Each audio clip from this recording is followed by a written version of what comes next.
Basic Brewing Radio is sponsored in part by the American Homebrewers Association. Up your IPA game with homebrewing techniques, craft beer clone recipes, and a free book from the American Homebrewers Association.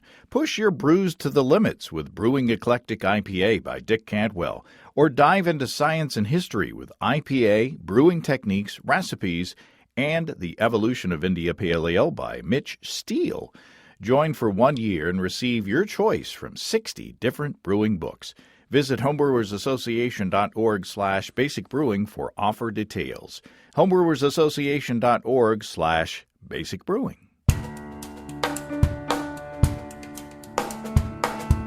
Welcome to Basic Brewing Radio for Thursday, June 15th, 2023. I'm James Spencer. Here at Basic Brewing Radio, we're all about home brewing. This week, it's an episode I've been holding on to for a while. Part 2 of a Mead grab bag with Steve Wilkes, Mead man Tim Leber, and me. We'll taste 2 meads from Tim and 1 from Steve.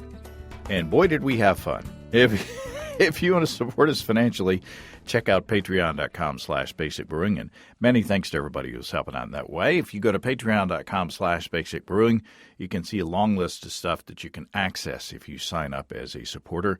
Financial supporters have already seen the episode that I'm planning to post this week about a delicious experiment that Steve did with an old-school IPA recipe.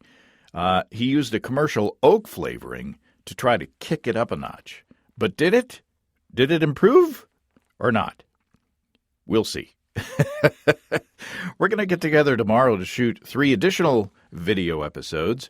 I'm hoping that the weather will cooperate because I want to get outside and away from the kitchen for a change, just for a change of scenery. The other day, Steve came over to the house to start his version of a hot dog beer. Yes, we're still talking about hot dog beer, but just a little bit.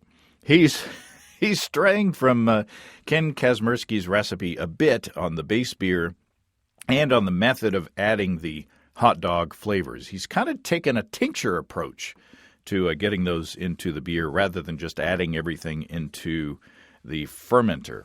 So I'm really interested to see how that goes. While we were on camera for a behind-the-scenes video for financial supporters about that beer, I surprised Steve with a bottle of Malort. Chicago people know what I'm talking about. That's the odd, I don't know how you describe it. It's an odd liquor that's a legend in the Chicago area, and people have strong opinions about it, and they should. Let's just say Steve was not neutral on his opinion of the flavor of the Malort. So that's coming up in a future behind-the-scenes episode for financial supporters about that hot dog beer. Next week is HomebrewCon in San Diego. Steve says he's already packed and ready to go. I'm really looking forward to it too. We've stayed at that venue twice in previous HomebrewCons. It's such a great place, great weather, great beer town. We hope to see you there. Say hi if you see us. Let's take a minute to talk about our friends and sponsors, Desiree and Dave from HighGravityBrew.com. They've been supporters of ours in one way or another practically since the beginning. We started the DVDs about the same time they started High Gravity in Tulsa. Desiree and Dave were among the first to pioneer sophisticated electric brewing systems, and now their Warthog brand of controllers and turnkey systems are taking the pain out of propane for a ton, pun intended, of homebrewers out there. I occasionally get tagged on social media in pics of Warthog systems, and I'm proud to be associated with that brand and with HighGravityBrew.com. If you go to the Build Your Own Electric System feature on HighGravityBrew.com, you can configure a setup that's just right for you, whether it's a single-vessel system like mine or Steve's, or a 2- or 3-vessel system up to 2 barrels. You can find what you need, and you can choose to upgrade into Spike or Blickman vessels as well. Use the promo code EBC75BB, that's EBC75BB, to save $75 off your Warthog gear at family-owned and operated HighGravityBrew.com. That's HighGravityBrew.com. Okay, this is a fun one. Maybe a little too much fun, But what the heck? I cut out most of the fun, so we stick pretty much on topic. It's what the heck? It's the week before HomebrewCon, so let's let our hair down, or what's left of our hair. The recording day, as you might remember, started with tasting an experiment with strawberry meads from Tim Leber that were steam juiced, then progressed into 2 more episodes with meads that Tim and Steve literally brought to the party. Tim Leber, welcome back to Basic Brewing Radio.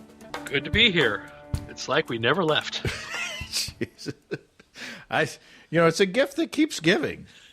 Steve Wilkes, welcome back. That's right. I hardly knew you. Yeah. Okay. Now, I hope that everybody's enjoying this as much as we are. Because Well, that's not possible. no. But Yeah.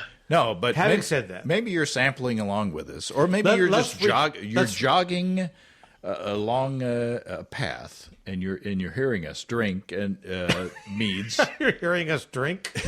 Well, Yeah. yeah. Well, it's what's Yeah, happening. that's true. Let's just be honest. Okay, But so let's recap. okay, So we started the day with what? this is our 3rd show. Yes. Yeah. Yeah. This is Yeah. it may be a record for the for sitting at the it's definitely a record for sitting in the breakfast nook and getting shows. But we were originally going to do 1 show, and then we were going to do 2, and now we're doing this is our 3rd. So we started with Now some we're up to lovely 3. strawberry meads. Right, we're strawberry meads forever. That's right. Hi, buried Paul. There you go. That's the name of the blend batch. Strawberry meads forever. Sorry. And now So- we're on so to we- a peach mead. So we started with an experiment with steam juiced strawberries, which was excellent. Yes. It seems like it was last Thursday that we did that. Yep. And then we started on a 6-pack of meads. The mead grab bag. Right. Right. Yeah. Which were wonderful. And now we're starting on the second half of that 6-pack. Yeah. All right, so we're tasting something. By the way, Tim, we've opened and poured Reach the Peach, the mead. Right. The label for this one is a tribute to the Fix, because why not? Oh, yeah. Yeah. Yeah. Yeah. Yeah, it looks like an album cover. I love it. Yeah. Okay, so Tell us about this. So this is another steam juiced mead. That is all peaches that have been steam juiced. Oh my. This is actually a little bonus because this is also made with peach blossom honey. Oh, wow. So you're which doubling up. Yeah. Some notable mead makers have told me, Grand Master rank judges have told me it doesn't exist, but the orchard I get this from, and the peaches and the honey all came from the same orchard. Wow. Okay, so far today, I'm just going to say this and get it over with. This is the best mead I've had today. I agree. This is absolutely phenomenal. Yeah. Yeah. It is. This is Ken Schramm level. Oh, my. This is really good. This is supposed to taste like you just grabbed that sun-warmed peach off the tree. But you at that dusted perfect it with brightness. cinnamon and nutmeg. Yes. But there's none of that in got there. peach Yeah. pie thing going. It's, Yeah. There's spice. I had to look at the label again because I thought for sure that you had added some spices in there. No. And maybe even some chilies because it's is a little spicy. There's a spiciness to this thing that it's just like, oh my God. I No. feel like I've been hit with 6,000 gigawatts. I'll never get back. 1.21 gigawatts. What was I I'll thinking? never get back. Steve's going 88 miles per hour. Yeah. Oh, money. This really is. This is a phenomenally good mead. This is way. I mean, technically, there's a bunch of schmutz in the bottle, I don't care about that. but Yeah. I'm gonna drink. I'm gonna be drinking some schmutz here. That's why you decant it. That's This if you was had a head. filtered. If this was Downton Abbey, Well, I did the best I could. You'd have a head butler that would decant it. I did. Yeah. I did the best I could. This was filtered, and it still has schmutz in the bottom. Wow. This is very good. It's amazing. This has every so the peach is not just there. It's totally in your face as it should be. It's very peachy, and then it has the cinnamon, the nutmeg, a little allspice. It has all those peach cobbler. Grandma made this. There's going to be some warm cream coming along later to pour over the peach cobbler. It's going to make you happy. I'm telling you. Like I said, this was steam juiced. So what you end up with is Wow. all of that character from the skins Yeah. gets transferred into the juice as you do it. So is that where the spiciness is coming from? The skins of the peaches? I think so. That and the yeast, and I'm trying to figure out what yeast I used. I think I used a D80 yeast on this. So that's just amazing. The spiciness. Yeah. I mean, the peach flavor is just like biting into a peach. Yeah. But a lot of that spiciness comes from the skins. So I made recently, and it's now in the bottle, just doing its thing. But I made a peach wine from a peach wine kit. I think from, well, I don't remember which of the manufacturers it's from, but just a 5-gallon batch of peach wine from a kit. And it's very good. It tastes really good. It tastes like a peach. It's like drinking a peach. This is so much more complex. It has so many more layers. Oh, no, this was D21. ABV on this is about 12 and a half. Okay. So it started at 10.98 and ended up at 10.05. Wow. It got back sweetened just a little bit, but not much. Okay. With the peach blossom honey.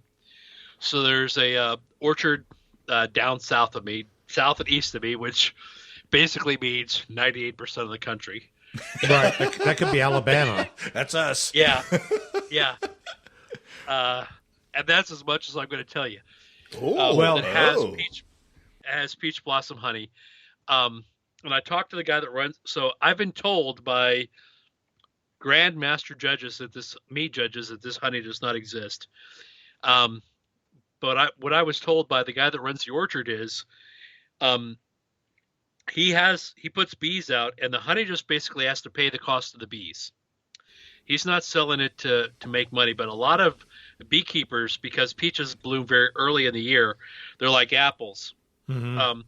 That people have taken a fall crop of honey, and the bees are eating the honey as fast as they're making it because they're out of honey after the winter. Right. And they have to wait till later in the year.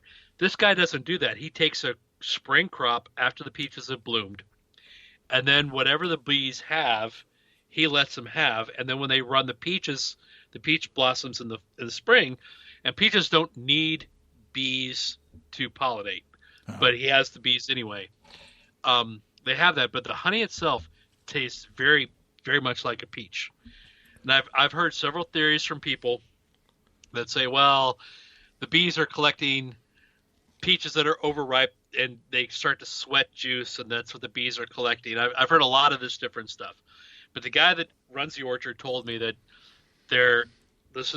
he takes the crop after the peach trees have bloomed, but that's the only honey crop he takes in a year, and that's what they have. But it's a great honey. It's not unreasonably priced considering the rarity of the honey. And I think between it and the steam juiced peaches, which I leave the pits and the seed and the skins on for, I think that contributes to the complexity. I agree. It probably gets at the tannin. It gives it the little bit of acidic structure. Wow, I'm just blown away by this mead. Okay, now what's the fruit that you get the poison from the pits of the cherries, peaches, apricots, basically any stone fruit. Yeah, apple seeds as well. Theoretically have arsenic in the seeds, but a peach remember, an almond is basically a cousin to peaches and apricots, but instead of eating the fruit, we eat the pit. Mm-hmm. And bitter almonds have arsenic in them as well, but I don't crack open the pits. I just basically, These are freestone peaches. I split them in half, throw them in the steam juicer, and then they steam out. So I think you get a little of the woody character. The structure around the kernel, the stone, is basically wood. So I think you get a little, woody character out of that. I think it's apricot maybe that people say, oh, don't ferment the pits where the apricots because you'll poison people with the arsenic. I didn't ferment the pits. I steam juiced and left the pits in. The last two meads better be frickin' good because... Well, one of them is yours. I know, that's what I'm saying. One's mine and one's Tim's. I'm sorry, Steve, I did this to you, but I think flavor-wise it's so much more delicate than the elderberry. You set me up, that's what you did, because I know mine's a little thinner. That was amazing. That was amazing. So, yeah, I'm definitely going to buy a steam juicer. That was an amazing mead, and it inspired me to fire up the steam juicer again. I did get a steam juicer to bring peach into a big, juicy, and delicious IPA.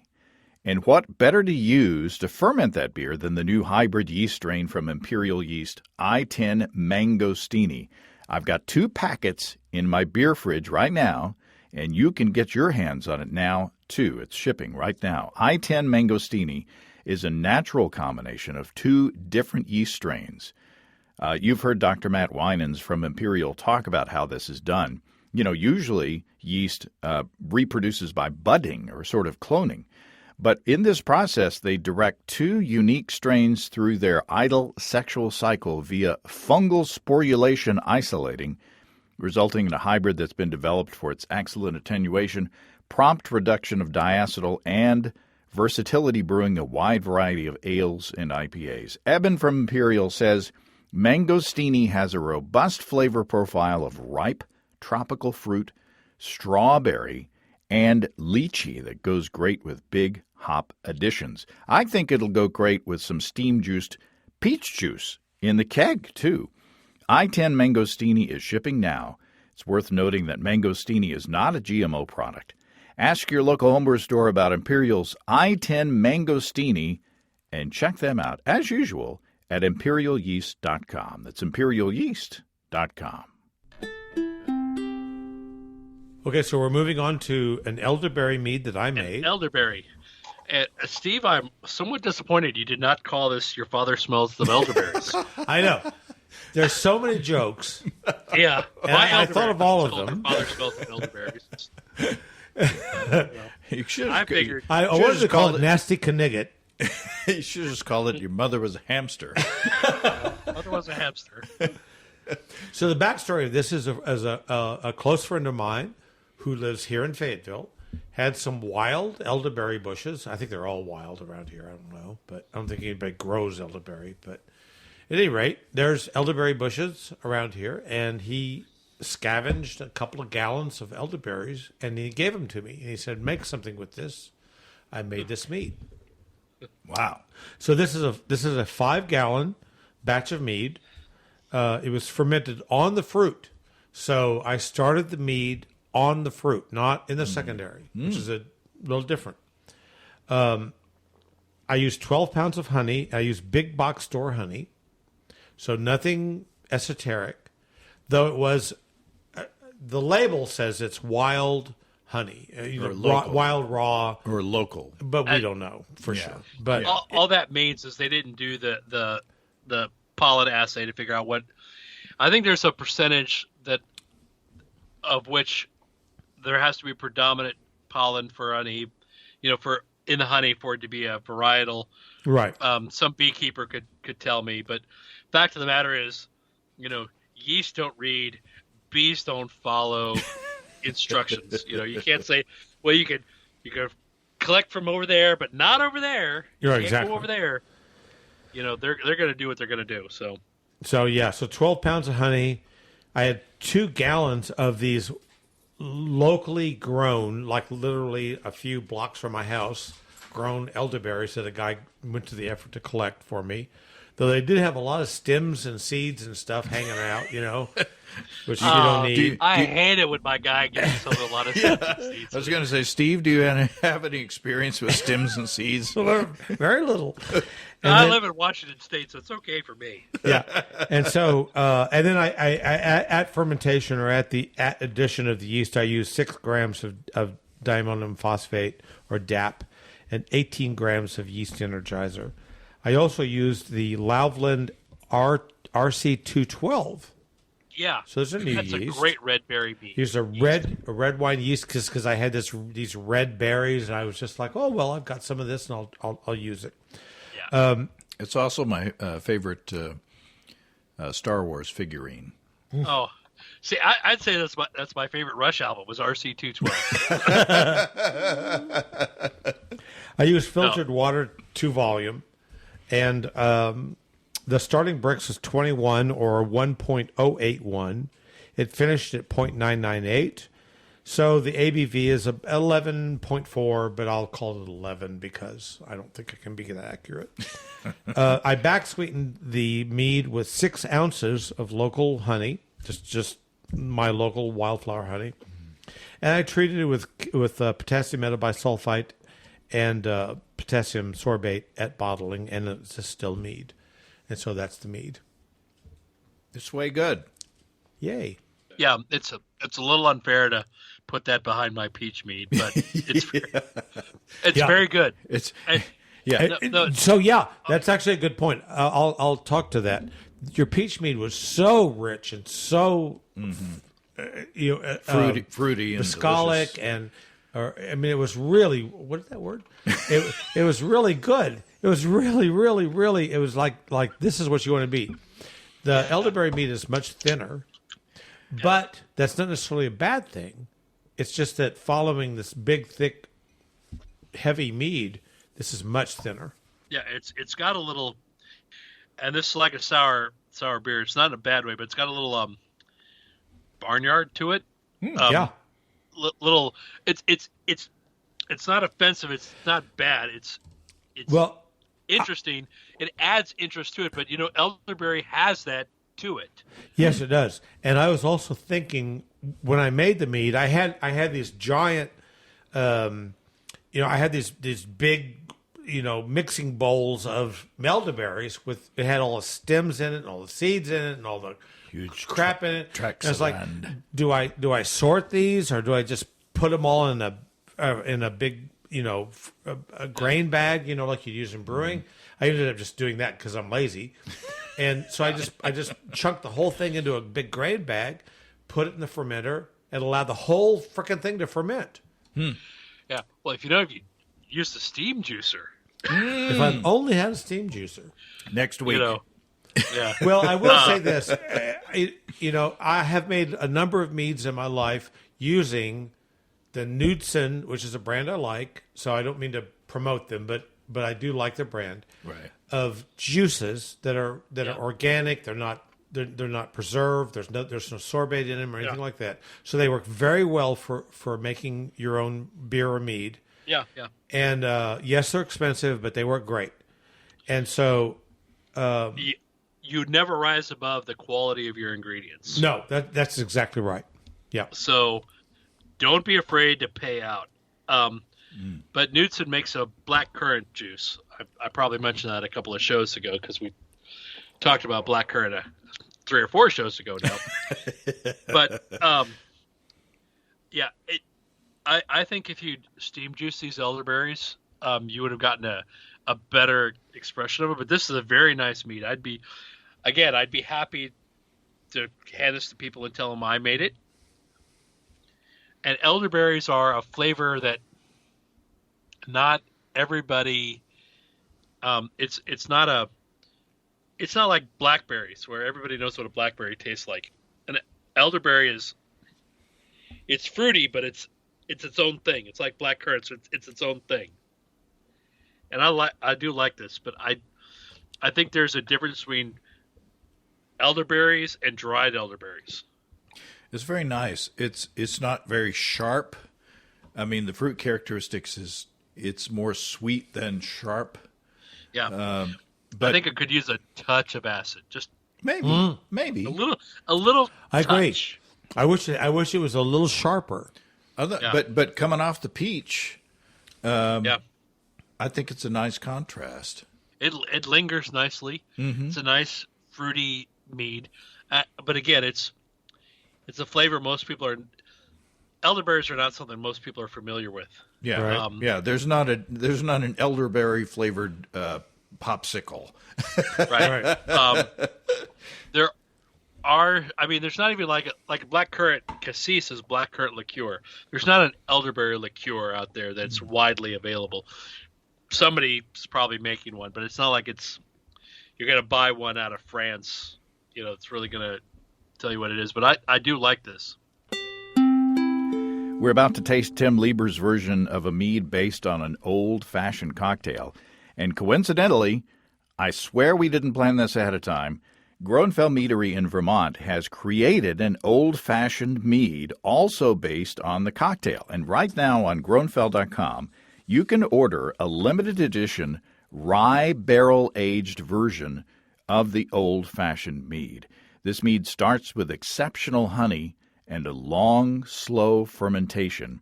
Then Groenfell adds cherry, orange, and raw sugar, and then it goes into a rye barrel from Village Garage Distillery. It's the best of both worlds, a mead and a cocktail in one 750-milliliter recorkable bottle. It's 15.6% ABV, so you want to savor it over time, so that recorkable bottle will come in handy. Yeah, I'd love to do a side-by-side tasting of Tim's version and Groenfell's because I love mead from both of them, and I know that both are excellent. Find the limited rye whiskey barrel-aged old-fashioned mead and all the other honey-based deliciousness at family-owned and operated Groenfell.com. That's Groennfell. Okay. Now we're moving on to the old-fashioned. Yeah. Yeah, Tim, Oh, the last boy. one, the biggie. The biggie. Yeah. What do we The got old fashioned. What do Big we got? O. All right. So I listened to a lot of different podcasts and all, and somebody talking about making cocktail style meads. So I decided, well, let's try to make an old fashioned style mead. So this is actually fairly complex. There's a lot of stuff going on into it, but the idea is an old fashioned, and I like my old fashioned. I like made with rye because that's actually the original recipe for old fashioned is rye. Everybody does bourbon these days, but I think bourbon is a poor cousin to rye whiskey. That's and I'm willing to fight anybody about that. So come look me up at NHC. But San Diego. Yeah, Town and country. Yeah, but I prefer rye whiskey. So there's a lot going on in this mead. But the idea was to make a mead that tasted like a proper old-fashioned cocktail. And I'm happy with the results. I think this would do poorly in competition because you don't know what to do with it.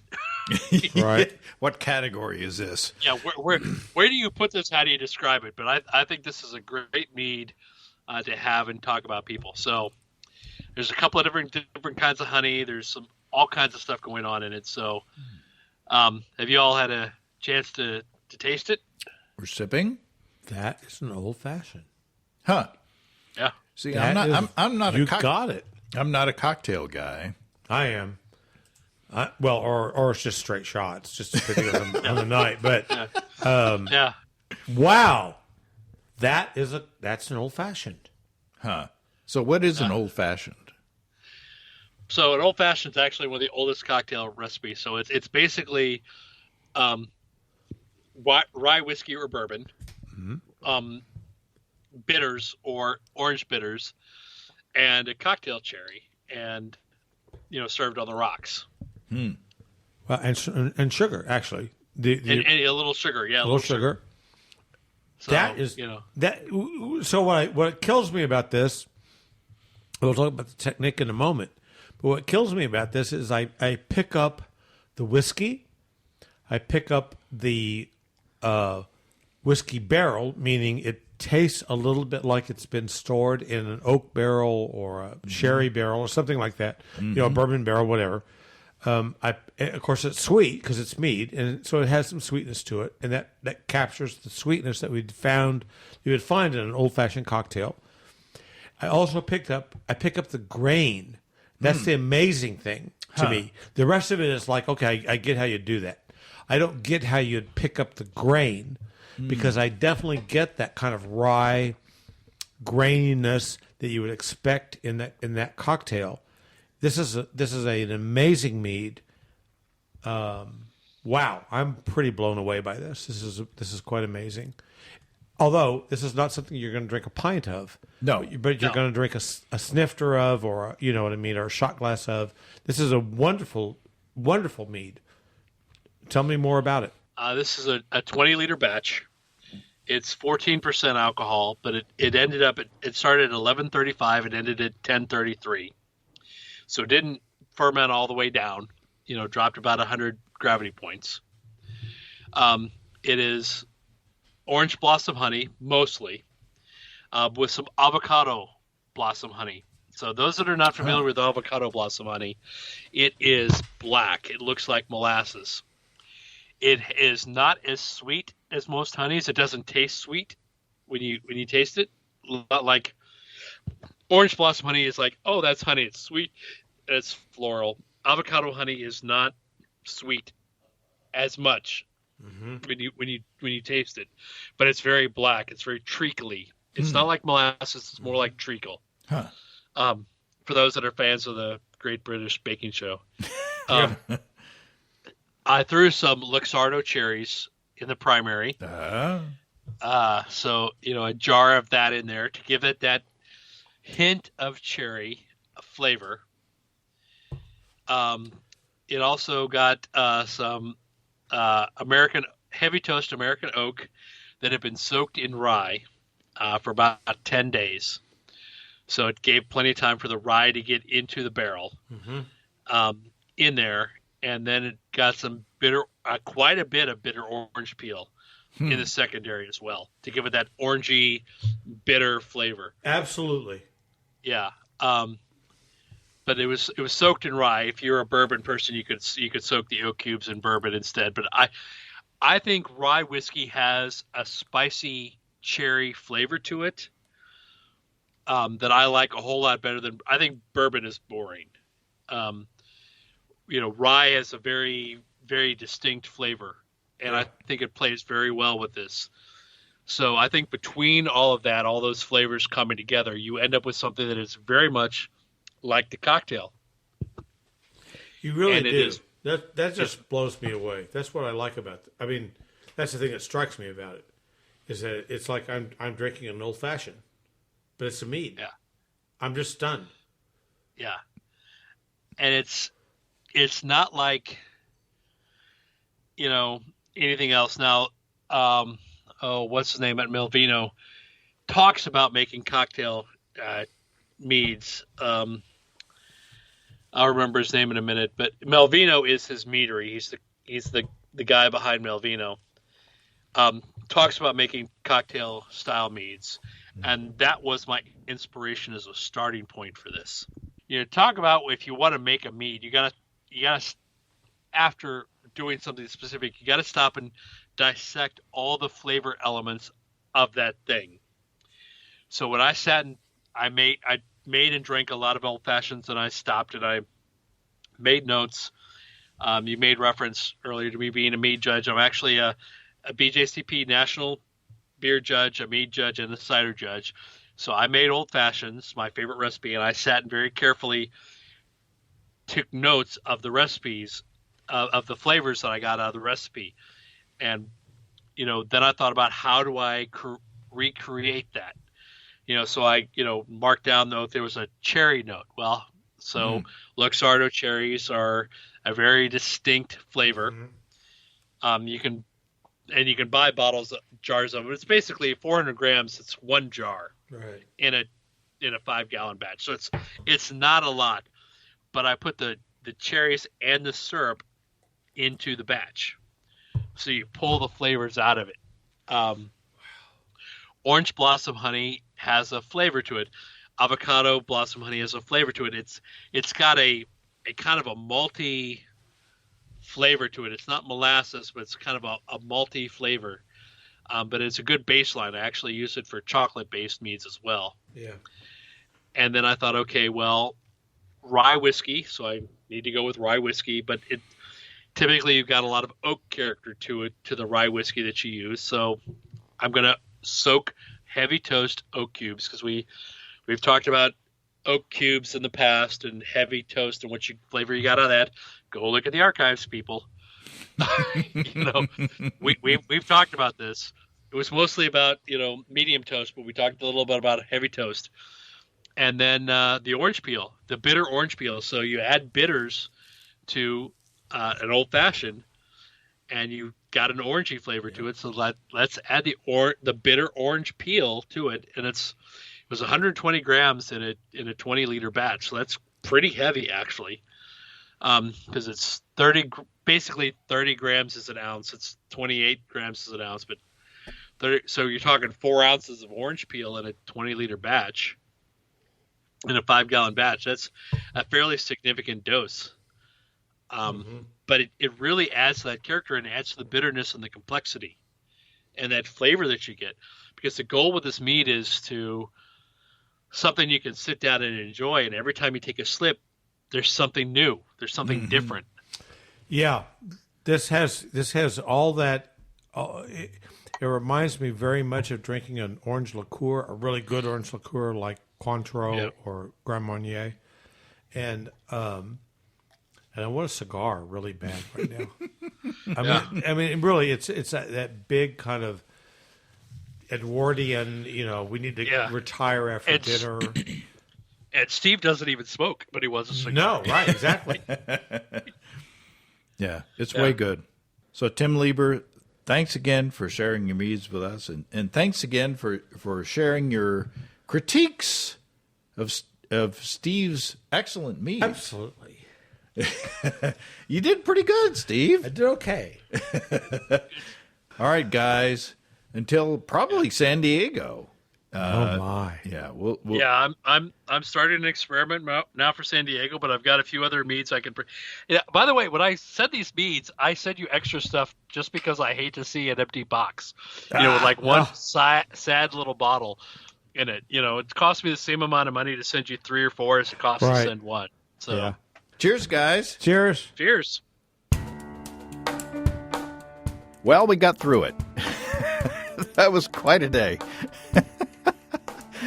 Many thanks to Tim and Steve for the incredible meads. I hope that you were inspired as I was. Tim is going to be meeting us in San Diego during HomebrewCon. I'm sure we'll see a lot of our other friends there as well. I hope to see you there, too. If you see us wandering around and you have something that you would love to share with us, either at the hospitality booth there or during club night, please stop us and let us know. In the meantime, if you have brewing questions, show suggestions, or just want to say howdy, write to james@basicbrewing.com or just fill out the contact form on basicbrewing.com. Please don't forget to tell us where you're from. Check out our mobile-friendly shop at basicbrewingshop.com. Thanks to everybody supporting us through our Patreon page. Special goodies coming your way. Check that out at patreon.com/basicbrewing. It's all until next time. Until then, thanks for listening, everybody. I'm James Spencer. Production help for Basic Brewing Radio and our website is provided by Kelly Dodson. Basic Brewing Radio is a production of Active Voicing. We'll talk to you next time, everybody. In the meantime, stay well and stay tuned. So long.